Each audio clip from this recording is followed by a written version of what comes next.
एक बार ये वीडियो देखो।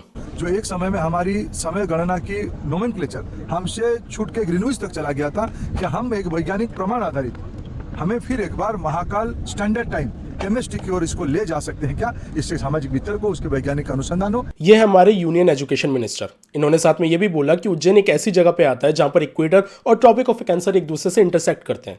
अब स्कूल की बुक में लिखा रहता है कि जो ट्रॉपिक ऑफ कैंसर और इक्वेटर हैं ये दोनों पैरेलल जाते हैं, यानी कि ये दोनों पैरेलल लाइंस कभी एक दूसरे से इंटरसेक्ट नहीं कर सकती।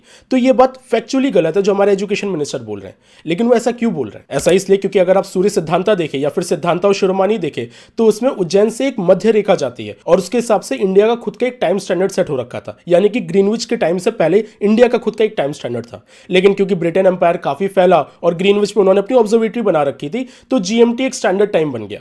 अब ये कह रहे हैं कि उसको रिप्लेस करके हमें महाकाल स्टैंडर्ड टाइम कर देना चाहिए। अब इसमें सबसे पहली दिक्कत ये आ जाती है कि जो अर्थ का ऑर्बिट है वो इतना कॉम्प्लिकेटेड होता है कि हम लोग कोई एक यूनिवर्सल ज्योग्राफी से रिलेटेड टाइम जोन नहीं कर सकते। इसलिए आज के टाइम में हम लोग यूटीसी यूज करते हैं, यानी कि कोऑर्डिनेटेड यूनिवर्सल टाइम। इसमें 450 से ज्यादा एटॉमिक क्लॉक्स को 80 से भी ज्यादा लेबोरेटरीज में रखा गया है अलग अलग पार्ट में, ताकि बहुत एक्यूरेटली हम लोग टाइम को कैलकुलेट कर सके।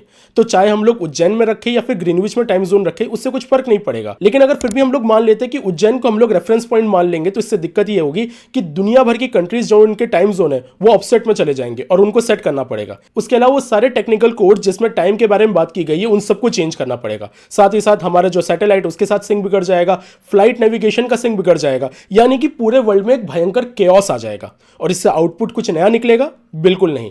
यानी कि सिर्फ ये दिखाने के लिए कि हमारे यहाँ स्टैंडर्ड टाइम पहले से आ रखा था, उसके लिए पूरे दुनिया का standard time Mahakal standard time कर देना is not a logical thing to do. मैं हमारे एजुकेशन मिनिस्टर का भाव समझता हूं। उज्जैन एक टाइम में एस्ट्रोनॉमी में बहुत आगे था, चाहे जीरो की टेक्स्ट की डेफिनेशन हो जाए या फिर अर्थ का प्रिसिशन कैलकुलेट करना हो जाए, डेसिमल वैल्यू की कैलकुलेशन हो जाए, इसके अलावा ना जाने कितने सारे काम उज्जैन में हुए हैं। इन सारी चीजों को बताने के लिए मैंने खुद की सीरीज चला रखी है क्षितिज के बाद, जिसमें भारत के असली विज्ञान के बारे में बात करता हूं। लेकिन इसका मतलब ये नहीं कि हम लोग जबरदस्ती ये सारी चीजें थोपे।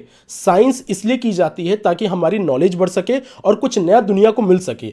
क्या यही स्टैंडर्ड टाइम अगर हम लोग सेट करेंगे हमको कुछ नया मिलेगा? प्रोबेबली नहीं मिलेगा।